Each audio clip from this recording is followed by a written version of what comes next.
Hey, Bestie, hey, you're listening to the Strawberry Patch Podcast. The Strawberry Patch Podcast is where we give you solid, trustworthy, and raw advice every single week by bringing you effective, real relatable examples to improve your dating experiences, friendships, and marriages. Be sure to submit your questions, thoughts, and love via email at thestrawberrypatchpodcast@gmail.com. We are your hosts, Jasmine and Simone. Hey guys, it is your girl Jasmine and Simone. Hi. With the Strawberry Patch. Yes. You guys, today's topic I'm so excited for because this has been a question that I get pretty often. And it's a topic that a lot of new podcasters and everything are talking about, so I kind of wanted to jump on it. But at the same time too, when people ask me, it's kind of, let me just tell you guys, okay? We're going to be talking about vision boards. Yes. Okay? And when people ask me about vision boards and how they should be creating these vision boards, I often have one question for them. I want to know if you are creating this vision board as a fad, like a part of the fad thing that's going on, everybody's doing these vision boards, or if you genuinely are creating this vision board so you can keep your goals and your manifestations and things that you want to have happen in the forefront of your mind.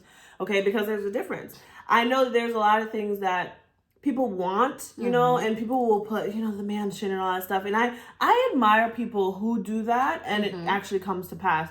But I also do want to say that in essence, your vision board should be something definitely attainable, something that you realistically can actually do within the year, because otherwise it's just a dream. And your vision board should not be your dream board. There's two different things, okay? Your vision board is the way and method that you're going to be actually reaching those goals that you have set for yourself. And your dream board can be whatever you want it to be. That's the one that's kind of loose. So that's why I kind of put it in two separate categories. But I kind of wanted to at least go over vision boards today and figure out, even for the Strawberry Patch Podcast and you guys out there, all of our besties, y'all listening, how do you formulate your vision board? Because again, it's two different things. Your dream board is one thing where the sky is the limit, but your vision board, yes, the sky's the limit, but let's be reasonable and put some actionable steps behind what it is that you want to do. Yeah. Yeah, that is so true. Well, as for me, right? Vision boards, I'll be honest with you, I never really had a preference for vision boards. Typically, whenever I did vision boards because it was always something the team or organization a group was wanted to do. Exactly. It was never really something an individual. I personally said, I need to create a vision board. I understand the importance of a vision board because it really does help you kind of draw out what you're trying to do. It makes it plain, right? However, the vision board for me, just like New Year resolutions, it was something, I put on a piece of paper, but then after that, then it ended up, just not going the way I planned. So for me personally, I always thought, if I'm going to write down the vision, just make it plain, but I didn't necessarily do it on the board. Now, vision board for me, right? Oh no, she did that face, y'all. Because oh gosh, I'm not gonna sit here and lie to you. Go ahead. I've seen more manifestation of things that I've written down, like step by step, and I prayed about, and I, like the visual part I didn't need. Although I'm a visual learner, the vision part is not something that I needed. If I wrote it down, then typically I've always seen the manifestation of it. Just by writing it down. Exactly. Like, because I know the vision board is good. You get your images, your pictures, your whatever, and you put it down, your wordings and different stuff like that. The vision board is something good for you to see. So that when it happens, you see it because you know you saw it already. However, for me, it just I never really, I was always indifferent about it. But this year, in December, I really had a desire to do a vision board. Now my vision board for 2023. How'd you, oh Lord. How did I do? Was it bad? It wasn't necessarily bad.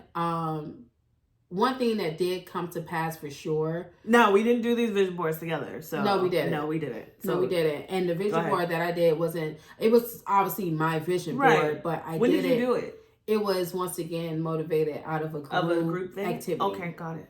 Okay. So it wasn't any time that you had by yourself to do the vision board. Mm-mm. Well, that's interesting. Okay. And before I continue that, something else came to mind. You know, when you're doing these vision boards and you're doing these group activities, it's always good to think ahead on what you want your vision or that year to look like. Yes. Because when you are in the process of, when you're in the moment of just having to figure out stuff and you're putting it on the board, that's why your vision, that's why your vision don't come to pass, because it's not something really thoughtfully planned, or you really wanted. It's just, it seemed like it's a good idea. It seemed like it's something to put down. Or you saw someone else put something down. You're like, I want the same too. Yeah, but it wasn't necessarily tailor-made to you. And not saying that I never took my vision board seriously. However, I realized that after I did it, and once I actually got within myself, prayed about it, sought God's face for it. Happened. Yeah, and it was really. Now, one thing, so I had on my vision board, I wanted to expand my friends, right? I wanted to increase the group of friends that I had. Right. And I can honestly say, one person at a time, it actually did. Did it? Wow. It did. Aww, so I have another friend added to my pool or my circle. Intentionality. I put the word intentional on my board. And literally I've kind of just set the course or the tone for 2023. So everything on my board didn't happen, but intentionality, being intentional, has helped me get into certain places in order to be here where I'm at today in 2024. Good. And then another thing, reading a book, right? So I like reading, but typically my attention span goes very quickly. I love reading. Exactly. But you have to catch me. And because life happens and there's always something distracting me, I would start a book, but I never fully complete it. So I was able to fully complete a book. So I was to do 3. I only did 1, but look, it's a small win for me. It's a small win. It's a little win. Is a win. A win is a win. A win is a win. So I was able to do that, and then I also wanted to go into, I think I mentioned the podcast or being an influencer. Obviously with us doing the Strawberry Patch podcast, I am already.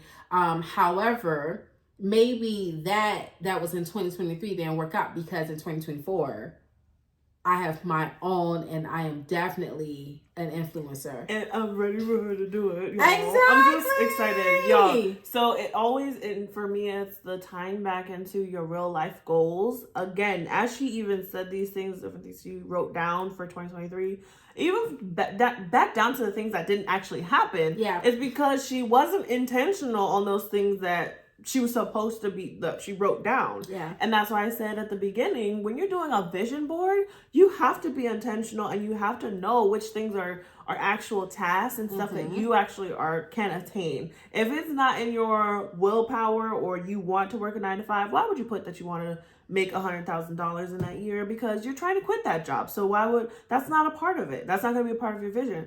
What you could do, instead of saying I want to make 100,000, it's I want to be in a job that brings me peace, or I want to do a job that brings me joy. Then that is super attainable. Exactly. Go ahead and start shifting things in the way, or out of the way if you need to make sure that stuff happens. That's true. And there you go, your vision board. The other thing too is I do want to give a definition for the both of the two, because there's 2 things that people normally kind of interchange, and I want to distinguish that they're not the same things. They're 2 different things. Okay. So visualization, that's one word. Okay. And manifesting, that's another word. But most people interchange the 2 and say, I'm manifesting this thing, or I'm trying to get this thing to happen.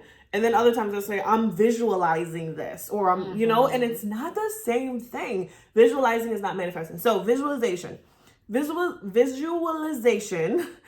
the representation of an object, situation, or set of information as a chart or other image.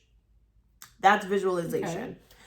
This is manifesting. Manifesting is displaying or showing by one's acts or appearance to demonstrate that thing that you've said you're looking for. Yeah. Okay.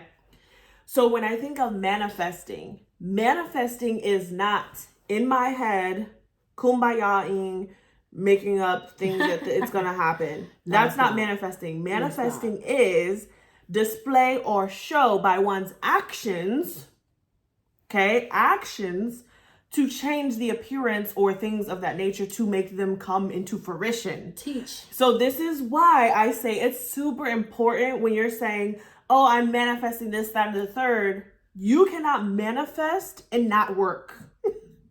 There's no way that will happen. If you are manifesting something, you are working towards something, and you are now acting as if that thing is already there. So when we say, or you put on your vision board, I want to have my vision board, I have an Audi A4. I've already picked out the color. I know what I want. Inside the car, I know it all. Okay? Nice. But it is not manifesting for me to put that on the vision board and just leave it there. That's not manifesting. Manifesting is this A4 is on my vision board. What are the steps that I need to do it? And I'm going to act as if every time I get into my car now is a 2015 Chevy Malibu. I love that car to death. However, when I get into that car, I am visually making myself act as if this is my Audi A4. So when I get into it, I adjust my seat how I want to, and I treat that car with as much respect as I would when I get the Audi. That is manifesting. You know what that reminds me of? Faith without works is dead. And see, that's why we had a podcast episode a couple back, and I don't remember which one it was, and I mentioned manifesting, and then Simone was like, no, not too much of a manifesting thing. And I'm like, no, we do it as Christians. We don't call it manifesting. We call it faith. You are walking by faith when you are manifesting. And I never want to convolute the two, but when we're coming down to the English language and how we relate to other people, when I say I'm manifesting, I am walking by faith that thing is going to happen. And so I am purposefully making sure that all my actions reflect what I see. So if you are hoping for a marriage, if you are hoping for those things, you are acting as if you already had those things. Exactly. That's a part of the manifesting. And that's the part that I love so much about adding that stuff to your vision board. But again, only add the stuff to your vision board that makes sense. If you don't even have the car yet, yes, you can believe for the car, but it's going to be hard. How about you believe for the bike? Then all of a sudden the car's going to pop up because you are already acting and working as if you have the car, okay? Exactly. You've already scheduled out time. I need to go get it washed at the thing. So in my mind, on this day, I would take it to the car wash to go get washed. In my mind, I'm doing these things. So by the time that thing comes into fruition, you already have had the chance to feel yourself in that space. That's what manifesting is. Exactly. And with her saying manifesting, because she gave you guys some great pointers, right? Of what that is, what it looks like, and how to obtain that. And some of you guys out there may be like, okay, I know that this is what this is. And, you know, I know this is what I need to do. I need to put the work behind it. And I know what to do, but sometimes I'm just overwhelmed in the process. And it seems like it's just taking a long time to manifest. Yeah. Or for you to see the fruition of your hard work. So I would encourage you guys to set out short-term goals. Yes. And then there's long-term goals. So from a short-term goal, paraphrasing the definition of it, it is literally creating shorter steps and shorter goals to eventually get to that longer term goal that you're trying to achieve. So like she said, for example, getting her car, right? Okay, she knows that in order for her to get her car, she's having faith and believing that God will see her through to get it. However, faith without works is dead. So what she's going to do is she's going to go to the car lot. Yep, sure did. She's going to. Did. Honey, I already did. Yes. I went to the car lot. I said, you know what? I went and picked out which ones I wanted. I looked and saw what options they had for the model I wanted. Exactly. Got the prices written down. How much do I need? Didn't even know she did that. Girl, I already test drove it. I know what it feels like to drive one. So when I get in my car, I know what it feels like to drive one. Okay, Miss Yes, ma'am. So manifesting or putting the work behind to get that. And she went to the car lot. She saw her car. She drove it. She tested. She felt it. She knows how she wants to be in it, how she wants to look in it. And then now it's the research behind it. Okay, now the next step is, how can I get this? How can I afford this? And then where I believe faith within meets you. And sometimes, I mean, I can attest to this because I've seen it in my own life. Yeah. However, let's say she goes through all of that. She did all the research. She's praying. She's working. She's saving up her money to get that. Let's say she goes to the car lot, and instead of her paying the full price that she needs to, they completely tell her no money down. She don't have to pay nothing. She can get the car. Or let's even go further. And say somebody gave it to me. I was about to say. Let's go further. Oh. If because of her faithfulness and the fact that she's obedient and she's working, she's believing God, she's having faith, and God sees, oh, she really wants this and she's really putting forth the effort to get it, I'm going to make it easier for my daughter. In fact, I'm going to send somebody that has it in the same kind that she wants and bless her with it. She don't have to pay for nothing. She don't have any payments or nothing like that. And it's always manifesting. And then when you have faith, right, you know, for our brothers and sisters in Christ, when you have faith and you believe that, that's where you get that unmerited favor. For real. That favor will be sprinkled on top of everything. All that. But this is why I bring it back to the vision board. So now when I write when you see that Audi on my vision board, I've already done the research though prior to know exactly why that car is on my vision board. I know what it feels like and why I need that feeling in my life from the object on that vision board. That's why I also gave you guys the definition of visualization, because the two together is a powerful complex. That's why God says in the Bible, write the vision down, make it plain, so that way someone else can run after what it is that you have already written down. And that does not mean that it has to be words. You work better as writing stuff down. I work better visualizing it. I need to see what this looks like, because when I see that Audi now on my vision board, I go back to the feelings that I felt when I was driving it. I'm like, yeah, that's what I want. So are you putting things on your vision board that you have experienced and you want to go get it? Yes. Okay, so for me, when I write, I'm not putting down what I've experienced. I put down what I want to experience. So both are really good. That is good. That's a different approach. Yeah, it's a different approach. So my writing is, okay, this is what I want to experience. Want to see. This is what I want to come to fruition and manifest. Yes. And typically when I write it down, because it's something I thought out, it typically happens. I mean, I put in the work to get it. To get it right. It's like, okay, God, this is what it is. This is the receipt. Put in my files. Yes. Come on, let's seal this up so we can start getting this. Like, this is my paperwork for that. But I like that though. I mean, because like I said, there's no real wrong way to create your vision board or to bring your vision to fruition, because whether you do it with just words or whether you do it with the images, at the end of the day, it is about the intention and what is behind why you've written what you've written down, or why you've put what you have down. Selfishness is not going to be able to be manifested without the right intentions.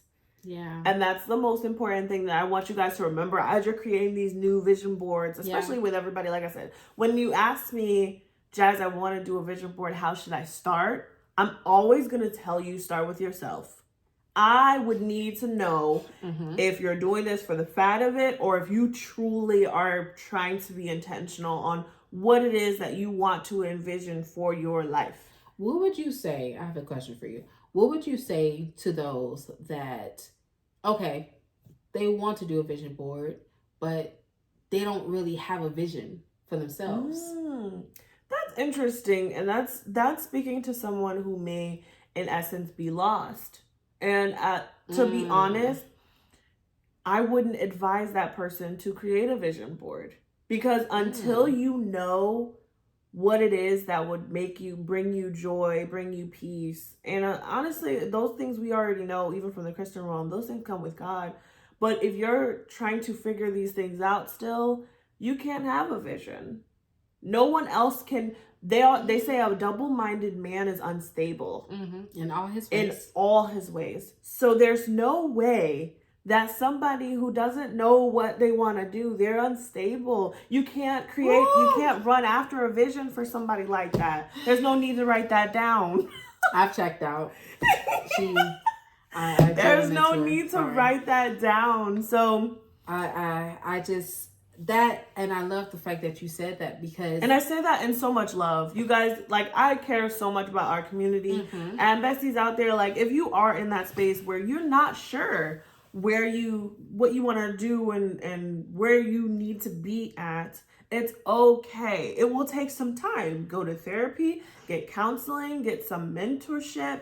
Like, those things are available, and if they're not available to you, again, you are here with the Strawberry Patch. And honestly, like, every single year, probably from this year going forward, we'll do a vision board live episode where you guys can see us do our vision board together, just so you can have an example or have a visualization, like something that you can watch to say, okay, this is the thought process I need to be in. This is the kind of ambiance, how to set things up. Because when you are in that space of needing to get your vision board together, it needs to be just you. I love that, yes, we do it in groups and things of that nature, but honestly, it's something that's really personal. A vision board is heavily personal, and it's something that you need to make sure you're doing with your intentions and your thought process, and not thinking about, oh, well, if I write this down, will the person beside me think that I'm broken or that I don't achieve enough or don't want enough?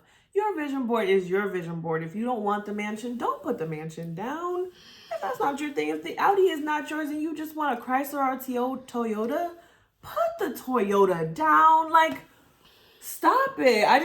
That's why I said I'm one of those people that when you do your vision board with me, again, it's always gonna roll back to you, honey, because I just want to know and make sure that you're doing your vision board with the right intentions. And at the end of the day, there is no point in writing a vision board if it is unattainable and doesn't make sense for you. So you got to do the work. And like she said before, you have to do the work internally first, right? You do. Because you can't write a vision down if you don't have a vision. Nope. You can't create a visualization of what you want if you don't even know what you want. And sometimes we can feel the peer pressure. You can. Of having to create a vision board because everyone else is doing it. No, honey, no. I'm definitely a team player, and I'll do it once again. Yes, if it's of course, a team in activity. a team group, yes. However, I'm not gonna do a vision board or anything, needless to say, if I don't want to do it. Obligated. Or I'm not gonna be obligated to do it. Like no. So I want to speak to those that don't have a vision for themselves, right? Because I've been there. Aww. I've had. That's why I said I spoke from love, because I remember there being times where I didn't know what I wanted, and you may not I had to learn know. that, and you may not know where you want to go, where you want to be. You may not know, and I don't want you guys to walk around with this unspoken pressure or unspoken guilt or feeling obligated to have to do that. Now, you should have a vision for yourself. So this is not me telling you not to. Yes, you should, but I don't want you to feel pressure to try to create something that's not just there. Because. Most of the time when people don't have a vision, it's because they're going through a lot. Mentally, emotionally, spiritually, financially, maybe even physically in their bodies. And you want to first get into a healthy place where you can then try to, because everything, let me just make this plain. Everything that will manifest, every vision that you're going to create, it's coming from you. Oh yeah, always. And if you are not good, the things that's going to come out is not good. It's not. So you definitely want to not rush yourself or pressure yourself or make it a requirement for you to create a vision board until you get the help that you need.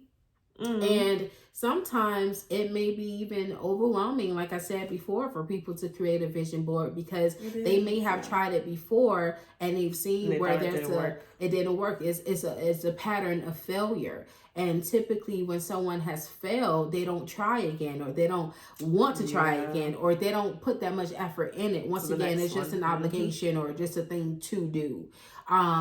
And you don't want to get into a space where you're creating from that area, from that spirit. You don't, because it's not going to work. It's not going to last. It's not going to succeed. And I've been in a place where it was a dry desert for me, where I was like, God, I just really feel like I'm just like here. And I don't know where to go. Like, I feel like I'm just in a dry place, and I don't know which way. Like, have you ever been in a desert, or let's say you've been on the beach and you looked out into the ocean? You can't see where the ocean ends.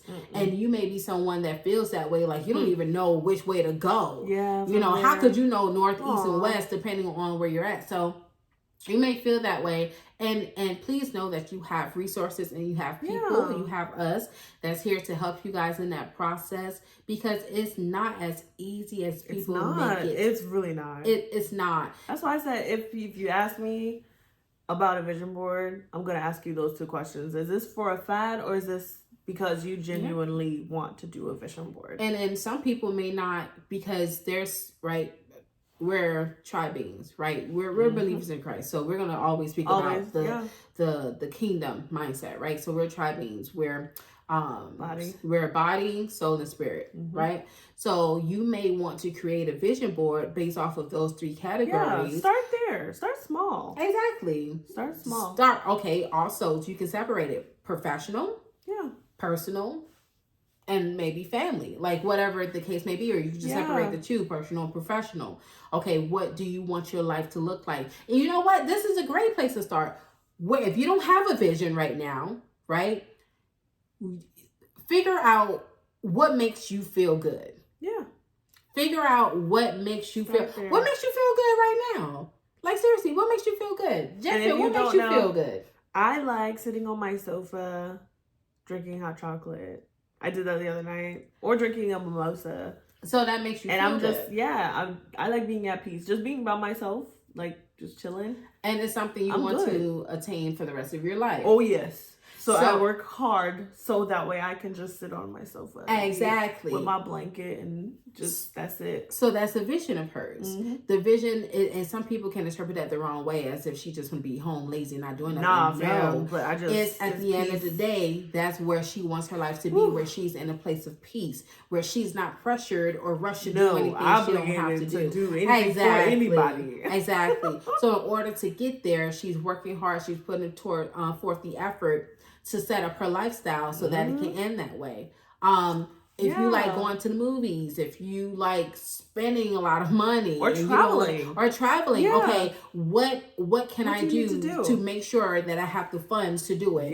You know I have a job, all right, but what are you doing that's fulfilling? What are you doing that's going to be your side hustle? If your job is not already supplying enough money for you to do those things. So like, these are little things you can do. Like, what makes you happy right now? Like, what are some things that you enjoy right now? And you can enlarge that and expand that. You know, so if you don't have any ideas, that's a good place to start. What makes you happy? Chilling with family.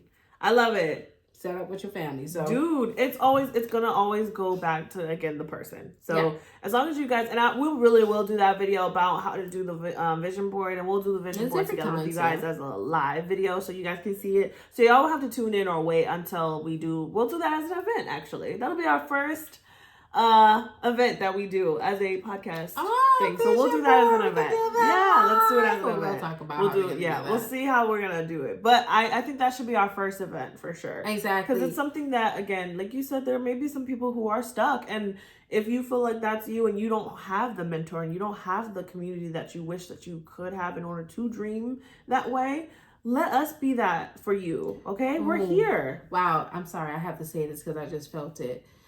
Sometimes there's someone out there who the reason why you don't have a vision is because you lost a loved one that was supposed to be a part of your vision board, or that was supposed to be a part of your future and your plan, and they're no longer here. So now you feel like you no longer have a vision.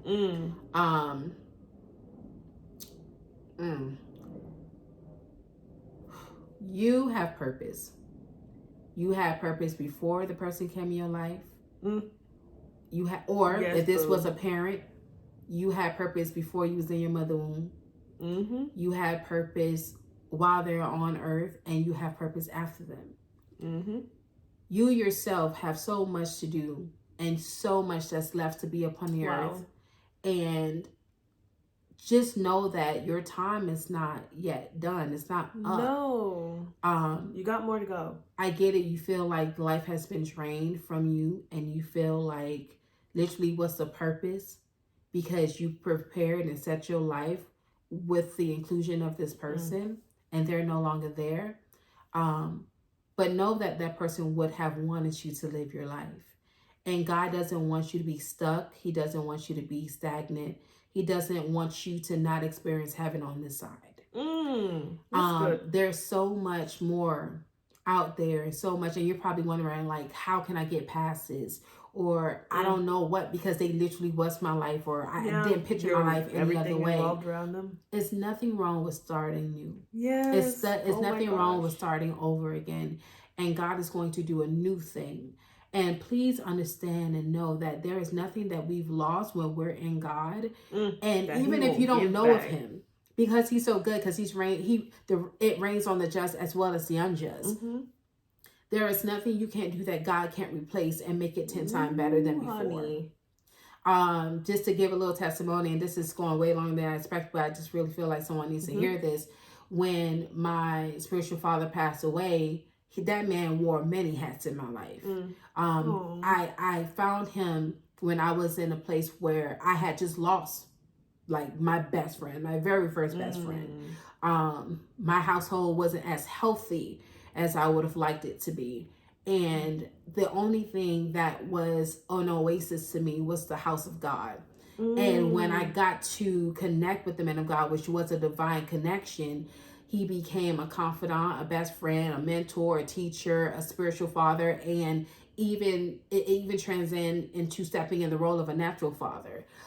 So when he passed away, it literally felt like I didn't just lose one person. I lost a lot. And for a second, even though I have people that's alive now that love me and wants the best for me, still with that one person and the weight of the value he had in my life, I really felt like what was the pulled from you. And I felt like, what's the point? What's the point of living? What is the point? I really did go through that moment, because when you've lost someone you love that much, it's hurtful and it's hard. And it was very hard for me to then open up and allow someone else of his caliber or his to come through. Even other relationships, like this relationship that me and Jasmine has, because this is a relationship podcast. I want to say it's a prayer answer. It's an answer to a prayer, because I asked God to surround me with people that's going to help me. Now, I can also say this, and this is the point I was trying to make about my spiritual father passing. He wore many hats in my life. So, unfortunately, I didn't really venture out too much, because I had like all I need in one package. But when you lose someone that much, to that esteem, when God replaces it, he's going to send you everything that you need. And it may not be all in one person again, which I think in retrospect, that wasn't necessarily healthy, but it just kind of happened that way in the season of my life. I was like, in that season, that's in that season. However, I have spiritual parents, double, not just one, two, from both perspectives. I love it. I love my spiritual father and spiritual mom. Then I have brothers and sisters. Yep. Oh my God, my family have grown so much. The relationship with even my blood family has gotten even better. My career goals, my spiritual goals, like all these things, like the grieving, it has its process. But at the end tail of it, there's life. Because I honestly was like, I'm done. Like, what's the purpose? I just was just like, whatever. But God is like, no, I still have more for you. And if I can bring this person in your life, yes. And if I could have allowed you to have this time with this person, don't you think that I can give that to you again and probably even better? All right, honey. Like, can't you trust God to do that? Yes. That's that faith. I told you it's the manifesting. God gave the person to you. God gave you the things. And now I know a lot of people are like, God didn't give me. I had to work for it. So you did.